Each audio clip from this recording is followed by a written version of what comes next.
하나님 말씀입니다. 하나님 말씀은 마태복음 4장 12절로 25절까지의 말씀입니다. 마태복음 4장 12절로 25절까지의 말씀 함께 봉독하시겠습니다. 예수께서 요한이 잡히셨음을 들으시고 갈릴리로 물러가셨다가 나사렛을 떠나 스불론과 납달리 지경 해변에 있는 가버나움에 가서 사시니 이는 선지자 이사야를 통하여 하신 말씀을 이루려 하심이라. 일러스되 스불론 땅과 납달리 땅과 요단강 저편 해변길과 이방의 갈릴리여, 흑암에 앉은 백성이 큰 빛을 보았고 사망의 땅과 그늘에 앉은 자들에게 빛이 빛이었도다 하였느니라. 이때부터 예수께서 비로소 전파하여 이르시되 회개하라, 천국이 가까웠느니라 하시더라.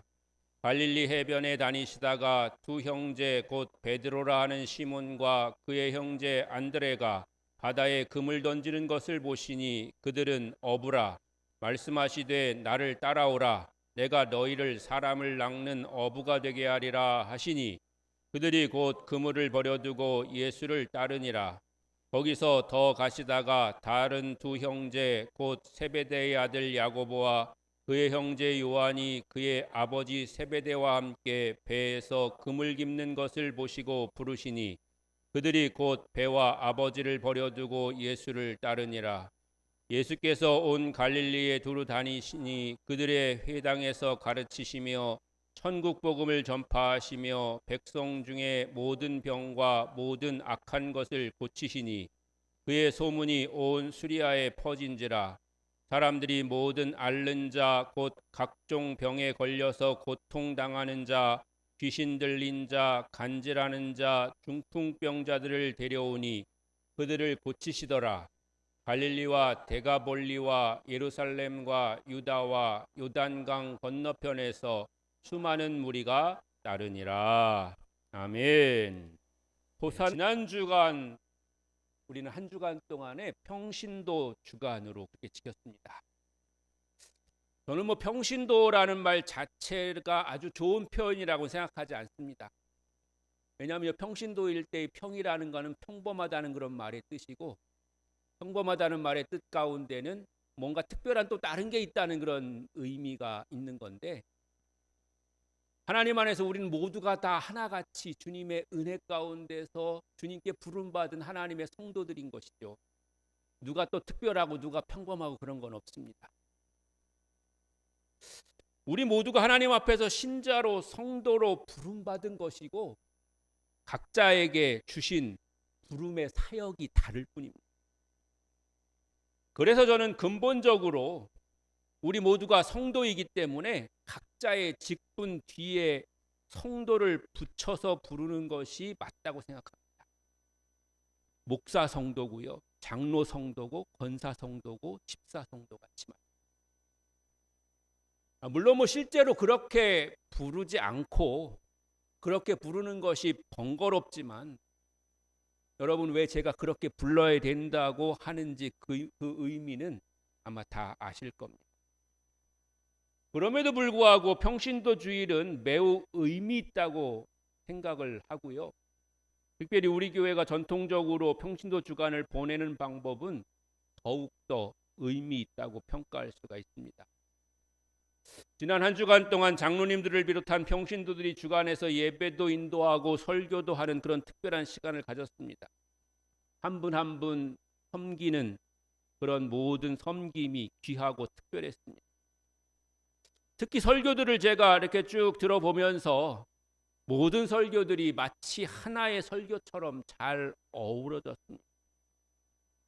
대부분 말씀과 기도, 예배에 대한 그런 말씀들이었습니다. 우리 모두가 듣고 은혜 받은 내용들이지만 요약해 보자면 말씀으로 우리의 심령이 채워지고 기도를 통해서 하나님을 만나며 예배로 주님께 나아가야 한다는 것입니다. 또한 그것을 삶을 통해서 실천하기 위해서는 성령의 도우심으로 주님을 증거하는 삶을 살아야 된다는 것입니다. 그리고 그것이 하나님의 집에 거하는 것이고 신앙의 위대한 유산을 남기는 것이라는 내용들이었습니다. 나는 못 들은 내용인데 이렇게 생각하시는 분이 있을 수도 있는데 새벽 기도까지 다 포함해서입니다. 그 가운데 특별히 기억에 남는 것 중에 하나는 새벽 예배 중에 전한 말씀인데요. 갑자기 목사님은 이런 얘기 잘 안 한다고 하면서 뭔 얘기 하려나 그랬더니 헌금 생활도 신앙에 있어서 매우 중요한 것이기 때문에 우리가 놓치지 말아야 될 부분이라고 그렇게 강조했고요. 특히 본인이 어렸을 때부터 배우고 실천해 왔던 일이 하나 있는데 하나님은 가장 높고 귀하신 분이기 때문에 예배가 가장 소중한 거고, 그래서 본인은 새 신발을 사거나 새 옷을 사면 주일까지 그냥 놔뒀다가 주일날 입고 신고 교회에 나와서 하나님 앞에 먼저 자신의 새 옷을 보여드리고 그 다음에 이제 그 옷과 신발을 신고 학교도 가고 직장도 가고 세상에 나가서 일하는데 사용했다는 그런 간증이 있었습니다. 요즘에는 모든 것이 다 흔한 시대가 되었지만요, 그분이 말씀하시는 하나님 앞에서 이 태도와 하나님을 섬기고자 하는 마음의 중심은 충분히 은혜가 됐습니다. 저도 사실은 주일에만 주로 신는 구두가 있습니다. 앞에 있는 그 구두는 거의 주일에만 신는 주일 전용 구두죠. 왜냐하면 저게 제 신발 중에서 가장 좋은 거기 때문에 그렇습니다.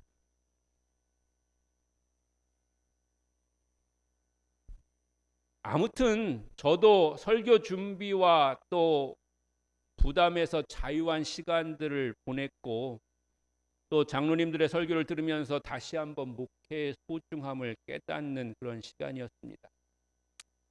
그리고 다 설교하시면서 강조하시는 것이 1년에 딱 한 번이다 이렇게 말씀하시고, 송 장로님은 이번이 마지막이다 이렇게 강조하셨는데, 가을에 이런 시간을 한 번 더 가지면 좋겠다는 그런 생각도 해보았습니다. 이제 말씀으로 돌아가서 갈릴리 예수에 대한 말씀입니다. 우리는 흔히 예수님을 부를 때 나사렛 예수라는 그런 호칭을 자주 사용합니다. 그것은 예수님의 출신 지역을 의미합니다. 사람들은 누구를 부르거나 또 기억할 때 그 사람의 출신 지역을 포함시키는 경우가 많습니다. 나사렛 예수라는 호칭은 예수님이 나사렛에서 자란 나사렛 사람이라는 의미입니다. 성경에도 이와 같이 지역 이름을 붙여가지고 사람을 부르는 경우가 많이 있습니다. 마리아가 여럿이 성경에 나오는데 그 중에 막달라 마리아는 막달라 지역 출신의 마리아라는 뜻입니다. 유명한 미술가 레오나르도 다빈치도 빈치 출신의 레오나르도라는 그런 뜻입니다. 이와 같이 비슷한 이름이 많을 때 또는 기억하기 쉽게 하려고 이름에 지역 이름을 붙이는 경우가 모든 나라에 다 존재하죠. 우리나라에서도 대표적으로 친정 지역 이름을 따서 부르게 됩니다. 저는 목천댁이고요. 더 시내에 사는 분은 천안댁도 있고요. 광덕댁도 있고 경주댁도 있습니다. 나사렛에서 살던 예수님의 부모는 예수가 잉태된 상태에서 호정령에 의해서 예루살렘으로 향합니다. 예루살렘 가까운 곳에 갔을 때 베들레헴이라는 곳에 이르렀는데 거기서 출산을 하게 됩니다.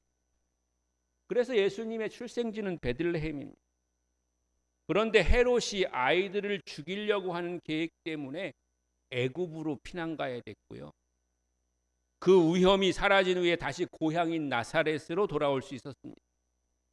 그리고 예수님은 공생애를 시작하시기까지 나사렛에서 사셨습니다. 나사렛은 갈릴리 지방의 한 동네입니다. 그러니까 갈릴리가 큰 천안 같은 곳이라면 나사렛은 목천읍 같은 그런 곳입니다. 공생애를 시작하신 예수님은 세례를 받고 시험을 받으셨는데요.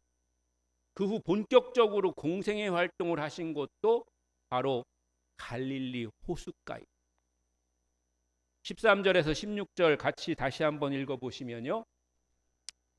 시작. 나사렛을 떠나 스불론과 납달리 지경 해변에 있는 가버나움에 가서 사시니 이는 선지자 이사야를 통하여 하신 말씀을 이루려 하심이라.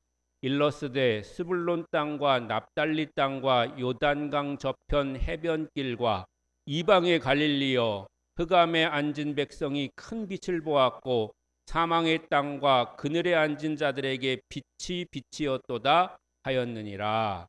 아멘. 넓게 보면 나사렛도 갈릴리 지방이지만 나사렛에서 사시던 예수님은 공생의 사역을 위해서 가버나움으로 이동하십니다. 그 가버나움이 바로 갈릴리 호숫가입니다. 성경의 다른 표현으로 하면 갈릴리 해변이죠. 그리고 나서 예수님은 대부분의 공생의 기간을 갈릴리 호수 주변 지역에서 활동하십니다. 그러므로 우리는 예수님을 갈릴리 예수라고 부르는 것이 오히려 더 예수님의 모습을 잘 드러낼 수 있습니다. 그래서 저는 오늘 여러분과 함께 갈릴리, 더 구체적으로는 갈릴리 호수에 대한 이야기와 이 지역을 중심으로 펼치셨던 예수님의 중요한 사역을 통해서 함께 은혜를 나누고자 합니다. 갈릴리 호수는 이스라엘 북쪽 지역 갈릴리 지방에 위치한 담수호입니다. 성경에서는 시대와 저자에 따라서 여러 이름으로 불렸는데요. 구약에서는 주로 기네렛 바다라고 불렸고요. 신약에서는 갈릴리 바다, 게네사렛 호수, 디베랴 바다 이런 이름으로 사용됐습니다. 요한복음에는 갈릴리 바다, 곧 디베랴 바다라는 그런 표현이 있는데요. 그 이름이 같은 곳을 의미한다는 그런 사실입니다. 갈릴리 호수는 남북으로는 한 21km 정도, 동서로는 가장 넓은 곳이 12km 정도 되는 아주 제법 큰 호수입니다. 이곳은 해수면보다 상당히 낮은 해발 마이너스 210m에 위치하고 있습니다. 그리고 이곳의 물은 북쪽의 높은 산지로부터 내려오는 물과 요단강의 물이 이 호수로 흘러들어오는 것입니다. 이렇게 유입된 물은 다시 남쪽으로 흘러가지고 요단강을 이루고 마지막 사해까지 흘러 들어가는 것입니다. 성경에서 갈릴리 호수를 때때로 바다라고 부르는 것은 고대 사람들은 바다를 못 본 사람도 사실은 많거든요. 그렇기 때문에 큰 물을 일반적으로 바다로 표현했기 때문에 그렇고요. 또 이 갈릴리 호수는 주변 산지와 기후 영향 때문에 갑작스럽게 강풍과 높은 파도가 발생하는 것이 특징입니다. 일반적으로 호수에는 파도가 잘 일어나지 않거든요. 근데 갈릴리 호수에는 파도가 일어납니다. 복음서에 등장하는 풍랑 사건, 이런 것이 바로 이런 지형적 특징 때문에 생긴 현상이죠. 저도 갈릴리 호수가 호숫가에 있는 그 호텔에서 하룻밤 머물렀는데요. 다른 지역을 이렇게 순례하다가 갈릴리 호수로 내려가려면 한참을 내리막길을 내려가야 돼요. 그리고 그런 후에 갈릴리 호수가 나타납니다. 기후 이야기도 했는데요. 갈릴리 호수는요, 광풍이 불고 큰 파도가 일어나기도 한다고 말씀드렸습니다. 제가 그곳에 머물던 밤에도 얼마나 거센 바람이 불든지 숙소 근처의 나무가 미친 듯이 막 흔들리고 꺾일 정도로 강한 바람이 불었습니다.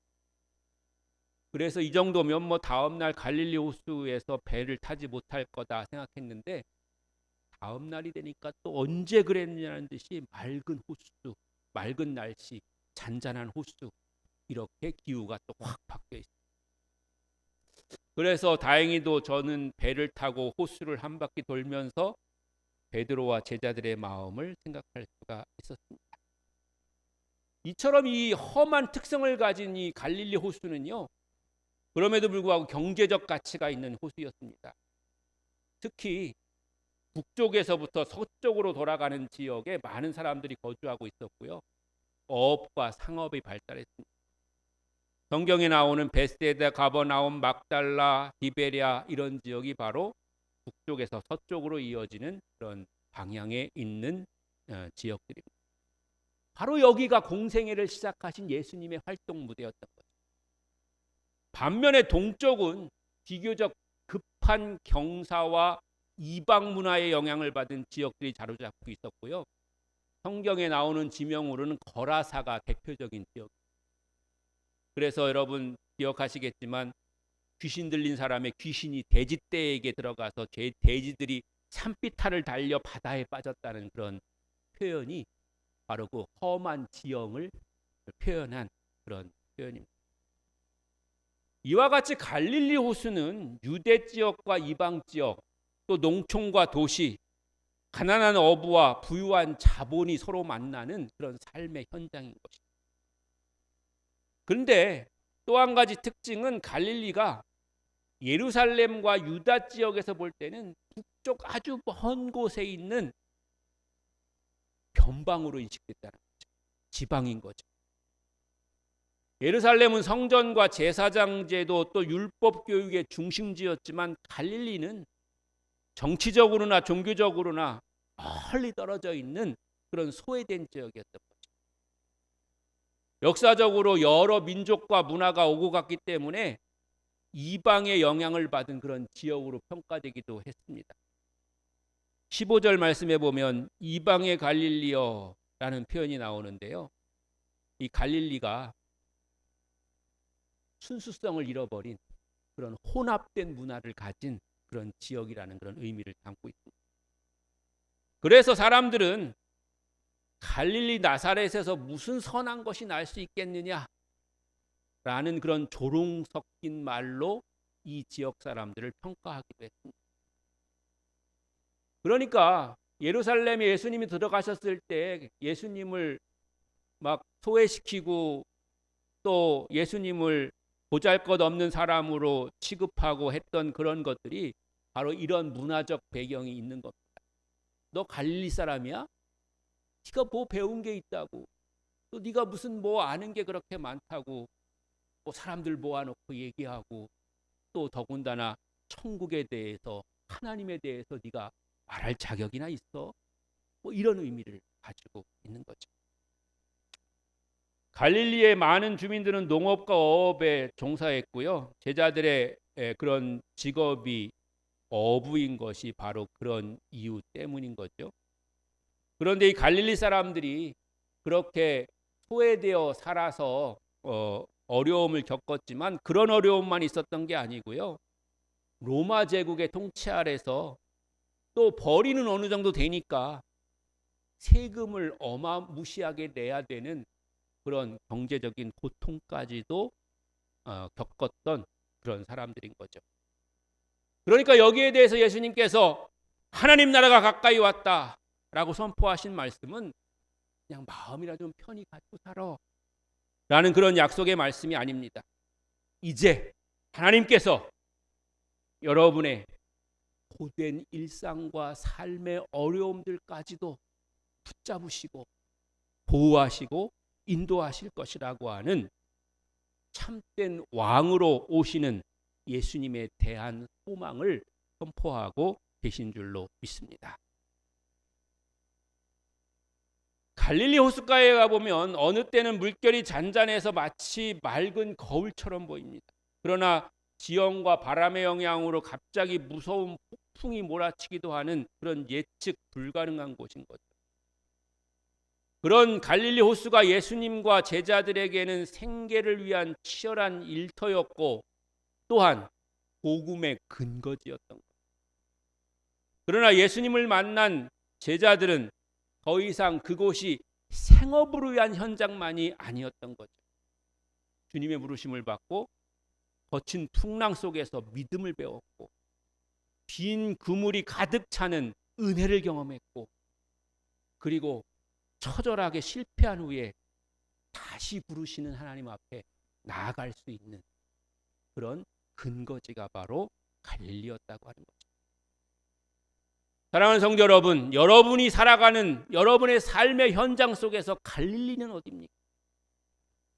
주님은 어쩌다 한번 방문하는 특별하고 화려한 장소에서만 우리를 만나주시는 것이 아닙니다. 우리가 매일 눈물 흘리고 땀 흘리고 살아가는 바로 그 삶의 현장에 주님은 친히 찾아오셔서 우리를 만나 주시는 줄로 믿습니다. 오늘 본문을 통해서 우리 삶의 자리에 찾아오시는 예수님을 깊이 만나시는 여러분들이 되시기를 바랍니다. 예수님은 변방, 시골, 지방, 이 어둠이 가득한 그곳으로 찾아오신 거죠. 예수님께서 갈릴리에서 공적인 사역을 시작하신 것이 결코 우연한 것이 아닙니다. 갈릴리는 예루살렘 성전이 있는 종교 중심지에서 멀리 떨어져 있는 변방이었습니다. 여러분도 그런 경험이 있으신지 모르겠는데 서울 가서 누가 어디 사냐 물어보면 천안 산다고 얘기해요. 천안 어디 사냐고 물어보면 목천 산다고 그래요. 그러면 천안에 대해서 아는 사람은 목천도 천안이냐고 그렇게 물어봐요. 우리가 이렇게 소외된 인정하지 않는 그런 지역에 살고 있는 것과 같은 그런 의미입니다. 당대의 주류를 이루는 사람들은 갈릴리를 종교적으로 순수하지 못한 곳, 소망이 없는 땅으로 평가절하했습니다. 그러나 하나님은 세상 사람들이 낮게 평가한 그 소외된 장소를 구원의 역사가 시작되는 영광스러운 첫 무대로 선택하신 거예요. 예수님은 이미 찬란한 빛이 번쩍이는 그런 도시로 찾아가신 것이 아니라 짙은 어둠 가운데 주저앉아 있는 사람들에게 생명의 빛으로 찾아오신 줄로 믿습니다. 16절에 흑암에 앉아있다는 표현은 깊은 영적 의미가 있습니다. 어둠 속을 잠시 지나는 것이 아니라 어둠이 일상이 되어버려서 그 상태가 굳어진 모습을 나타냅니다. 오랫동안 계속된 가난과 질병, 영적인 죄책감과 깊은 절망 때문에 이제는 변화의 가능성조차 기대하지 않는 사람들이 갈릴리에 살고 있었습니다. 어쩌면 노력해도 안 된다는 체념 상태였을지도 모릅니다. 예수님은 바로 그 자리에 있는 그들에게 하나님 나라가 가까이 왔다고 선포하셨습니다. 이는 너희가 자격을 갖추고 죽을 힘을 다해서 하나님께로 찾아와야 한다는 그런 명령이 아닙니다. 소망 없이 지쳐있는 그런 너희들을 위해서 하나님께서 친히 낮고 낮은 그곳까지 찾아오셨다고 하는 은혜의 선언인 줄로 믿습니다. 오늘날 우리의 갈릴리는 어디입니까? 사람들에게 인정받지 못하는 소외된 자리, 실패가 반복되어서 지쳐버린 그런 가정, 아무도 내 수고를 알아주지 않는 외로운 직장, 상처와 열등감으로 어두워진 마음의 구석진 방이 우리의 갈릴리가 될 수 있습니다. 주님은 우리가 모든 문제를 다 완벽하게 해결하고 깨끗해진 상태에서 우리를 찾아오시는 분이 아닙니다. 여전히 어둠 속에 신음하는 우리에게 주님이 먼저 찾아오셔서 우리의 어두운 마음을 주님의 밝은 빛으로 비춰주시는 줄로 믿습니다. 그러므로 성도는 자신의 환경이 변방 같다고 해서 결코 낙심해서는 안 됩니다. 하나님께서 찾아오시면 아무리 거친 변방이라도 복음의 중심지가 되고 어둠의 땅이 그 빛을 비추는 축복의 땅이 될 줄로 믿습니다. 예수님은 특별하지 않은 평범한 일상의 자리에서 우리를 제자로 부르시는 겁니다. 예수님은 갈릴리 해변에서 그물을 던지고 그물을 기우고 있던 어부들을 부르셨습니다. 그들은 대단한 학식을 지닌 종교 지도자가 아니었고 사회적으로도 높은 권세를 가진 이들도 아니었습니다. 그저 손에 투박한 그물을 쥐고 하루의 생계를 위해서 치열하게 일하는 평범한 사람들이었습니다. 예수님은 이 위대한 부르심으로 그들을 불러서 하나님 나라의 백성이 되게 해 주신 것입니다. 주님은 그들에게 나를 따라오라고 초청하십니다. 기독교 신앙의 본질은 어떤 고상한 이론이나 종교적 원리를 배우는 것이 아닙니다. 신앙은 예수님을 인격적으로 만나고 그분과 함께하는 것입니다. 우리식으로 말하면 동행하는 삶이죠. 참된 제자는 예수님에 관한 지식과 정보를 많이 알기만 하는 것이 아니라 예수님과 함께 삶의 길을 걸어가며 그분의 말씀과 삶을 성품으로 배워 나가는 사람인 줄로 믿습니다. 그리고 예수님은 내가 너희를 되게 하리라 그렇게 약속하십니다. 제자는 자기의 능력이나 의지로 스스로 완성하는 존재가 아닙니다. 주님께서 친히 제자로 만들어 가십니다. 그러니까 우리는 주님께 맡기면 되는 겁니다. 주님 뜻대로 나를 빚으시도록 그렇게 주님께 내 삶을 드리는 겁니다. 부름받은 베드로는 성급했고 야고보와 요한은 성격이 불같고 높은 자리를 탐했으며 제자들은 반복해서 예수님의 뜻을 오해했습니다. 그러나 예수님은 그들의 부족함을 보고 포기하지 않으셨고 끝까지 오래 참으시면서 훈련하셨으며 다시 원래의 자리로 돌아간 자들도 다시 부르셔서 다시 시작할 수 있는 기회를 허락해 주신 줄로 믿습니다. 제자를 만드시는 분은 주님의 신실하신 손입니다. 그러므로 여러분의 믿음의 길이 점점 앞으로 나아가지 않고 자꾸만 뒤로 물러가는 것 같아서 힘들고 어렵더라도 실망하고 낙심하거나 포기하지 마십시오. 주님의 손이 여러분을 붙들고 계시면 언제든 주님께서 회복하게 하시고 새롭게 빚어 주실 줄로 믿습니다. 그래서 우리를 사람 낚는 어부가 되게 해 주시는 겁니다. 예수님은 그들의 과거에 쌓아온 삶의 경험을 무가치하게 버리도록 하지 않으셨습니다. 거친 바다에서 어부로 살아온 경험을 하나님 나라를 위한 거룩한 사명으로 새롭게 사용하도록 하신 겁니다. 즉 내가 하고 있는 지금 그 일이 무가치한 일이 아니라고 하는 겁니다. 그물과 배를 다루며 몸으로 배운 인내와 협력정신, 위험을 감수하는 용기와 기다림의 지혜가 복음 사역을 위해서 훌륭한 도구가 되게 해 주시는 겁니다. 즉 여러분들이 혹시 손자를 잘 기르고 계시면 그것도 하나님께서 또한 사용하셔서 복음을 위해서 일하게 해 주실 줄로 믿습니다. 예수님을 따른다는 것이 모든 성도가 기존의 직업을 버리고 목회자가 되어야 된다는 뜻이 아닙니다. 내가 가지고 있는 평범한 재능 그리고 삶의 경험을 통해서 주신 하나님의 그런 지혜를 사용하는 것을 의미합니다. 이전에는 그것이 내 자신을 위해서, 내 가족을 위해서 또는 내 생계를 위해서만 사용했다면 그것을 이제는 하나님의 나라와 이웃을 위해서 가치 있게 사용하게 될 줄로 믿습니다.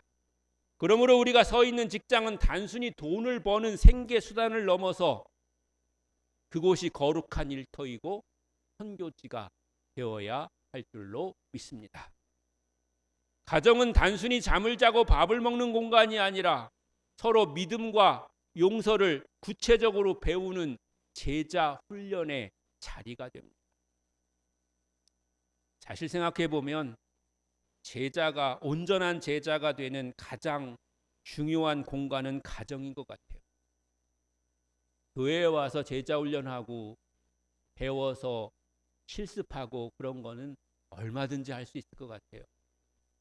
근데 가정에서 그것을 실천하려면 참 힘들고 어려운 것 같아요. 왜냐하면 내 맘 같지 않아요. 아니 내 맘 같기를 바라는데 그래 주지를 않아요. 옆에 있는 사람, 그 사람이 그래. 저 못 쳐다보겠죠?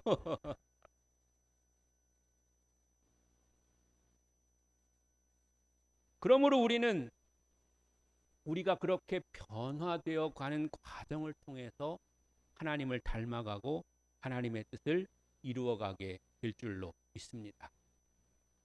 그러나 예수님은 인생의 풍랑 속에서도 우리를 버리지 않으십니다. 계속 말씀드리지만 갈릴리 호수는 평소에는 평온하고 아름답지만 돌풍이 불어와 순식간에 집채만한 파도가 일어나는 곳입니다. 작은 곳이 아니잖아요. 얼만큼 넓이가 된다고 그랬어요? 남북으로는 21km, 동서로는 12km, 어마어마하게 큰 그런 호수잖아요. 그런데 배 위에서 육지에 있는 사람들을 향해서 비유로 말씀을 전하시던 예수님이 다른 곳으로 건너가자 하셔서 배를 몰아서 호수로 건너가는 중에 큰 광풍이 불기 시작해서 어부 출신인 제자들마저도 혼비백산할 정도로 그렇게 큰 파도가 일었습니다. 배에는 이미 물이 가득 차올라서 배가 가라앉기 직전이었는데 예수님은 야속하게도 배 뒤편에서 베개를 메고 평안히 주무시고 계셨습니다. 절망에 빠진 제자들은 주님을 깨우며 원망스러운 목소리로 말합니다. 선생님이여, 우리가 죽게 된 것을 왜 돌보지 아니하시나이까? 이 다급한 외침 속에는 거친 풍랑에 대한 두려움뿐만 아니라 자신들을 돌보지 않는 듯한 예수님의 사랑에 대한 깊은 의심이 담겨 있습니다. 주님은 우리가 이렇게 죽어가는데 관심도 없으십니까? 라고 서운한 마음들을 표현합니다. 교회에서도 제일 어렵게 만드는 게 서운한 마음이라고 그러잖아요.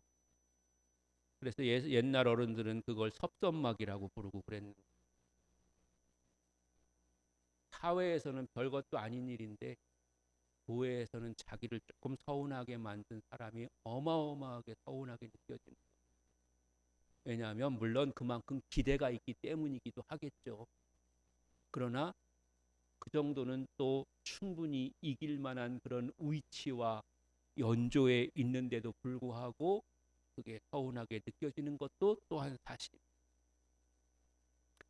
우리도 인생의 고난의 풍랑을 만났을 때 이와 같은 질문을 던지곤 합니다.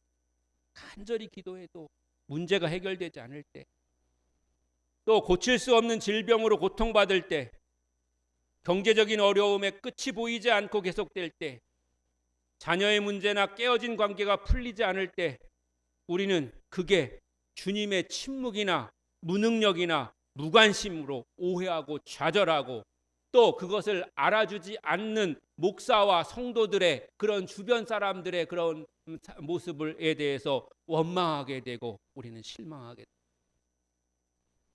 그러나 예수님이 주무셨다는 것은 결코 제자들을 향한 무관심이 아니었습니다. 주님은 제자들의 비명 속에서 깨어나서 거센 바람을 꾸짖으시며 바다를 향해서 잠잠하라, 고요하라 명령하셨습니다. 그 말씀 한마디에 거칠게 날뛰던 바람이 즉시 그치고 호수는 고요해졌습니다. 복음서가 이 사건을 기록한 초점은 단순히 제자들이 위기에서 벗어났다는 그런 기적을 얘기해 주는 게 아닙니다. 제자들은 그때까지도 예수님을 잘 모르거나 오해하고 있었던 겁니다. 이 풍랑 사건의 궁극적인 목적은 예수님이 과연 누구신지를 드러내 보여주는 겁니다. 원래 환경을 다스릴 수 있는 것은, 자연을 다스릴 수 있는 것은 오직 창조주 하나님 한 분뿐입니다. 예수님께서 바람과 바다를 명령해서 다스렸다는 것은 그분이 단순한 그런 도덕적 스승이나 선지자가 아니라 만물을 통치하시는 하나님의 권세를 가진 만왕의 왕이시요 주님이시라는 사실을 보여주고 있는 줄로 믿습니다. 우리가 예수님을 믿는다고 해서, 또 따른다고 해서 인생의 풍랑이 전혀 없는 것이 아닙니다. 오히려 제자들은 예수님의 말씀에 순종해서 호수 건너편으로 가다가 이 무서운 풍랑을 만난 겁니다. 교회에서 아니 목사님이 뭐 좀 봉사해 보라고 해서 봉사를 시작했는데 오히려 어려움이 시작합니다. 이처럼 순종의 길, 믿음의 길 위에서도 고난과 위기가 찾아올 수 있는 겁니다. 그러나 순종 중에 만난 풍랑은 우리를 파멸시키지 못하며 오히려 주님의 살아계신 임재와 능력을 이전보다 더 깊이 체험하는 영적 훈련의 장소가 될 줄로 믿습니다. 우리는 때때로 예루살렘과 같이 눈에 보기에 크고 화려하며 권력이 집중되는 장소에만 우리의 시선을 돌리게 되고 거기에 가고 싶어하고 거기에서만 뭔가 위대한 역사가 일어날 것이라고 그렇게 생각합니다. 그러나 예수님의 영광스러운 천국은 또 복음은 사람들이 무시했던 변방 갈릴리에서 조용히 시작됐다.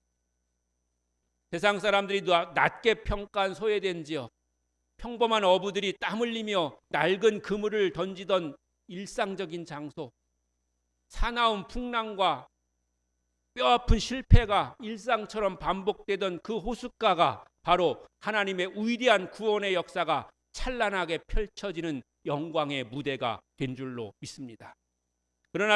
그러므로 자신의 삶이 너무나도 평범하고 보잘것없다고 해서 결코 낙심하거나 자책하지 마십시오. 지금 내가 서 있는 자리가 세상의 중심에서 멀어진 외로운 변방처럼 느껴질지라도 만왕의 왕이신 주님께서 내 삶으로 찾아와 주시고 내 가슴 속에 들어와 주시면 바로 그 자리가 가장 거룩한 사명의 땅이 될 줄로 믿습니다. 현재 감당할 수 없는 거친 인생의 한복판을 풍랑 가운데 지나고 계십니까?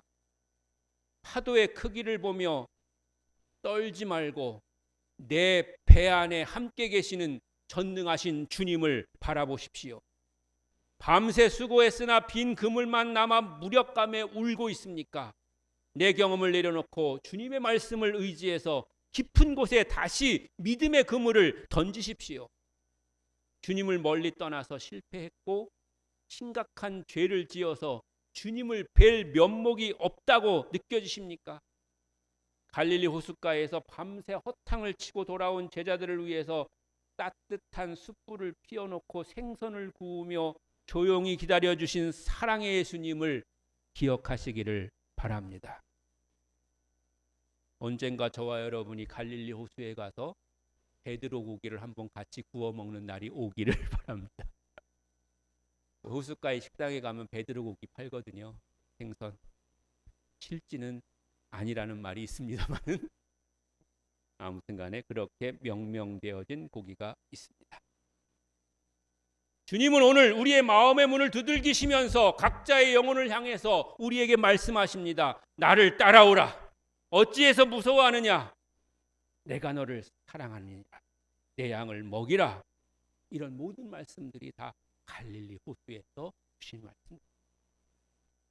그 옛날 갈릴리 호숫가에서 낙심한 제자들을 부르셨던 사랑의 주님은 오늘 우리가 살아가는 삶의 자리에서 바로 나를 향해서 동일하게 부르고 계십니다. 그 자비로운 부르심에 온전한 믿음과 감사로 응답하는 여러분들이 되시기를 바랍니다. 그리해서 세상의 짙은 어둠 속에 그리스도의 선한 빛을 찬란하게 전하는 주님의 참된 제자로 당당하게 살아가는 여러분이 되시기를 바랍니다. 갈릴리와 같은 우리 교회와 갈릴리와 같은 여러분에게 갈릴리에서 예수님을 통해 이루셨던 구원의 은혜와 삶의 기적과 능력이 여러분에게 오늘부터 나타나게 되시기를 주님의 이름으로 간절히 축원합니다.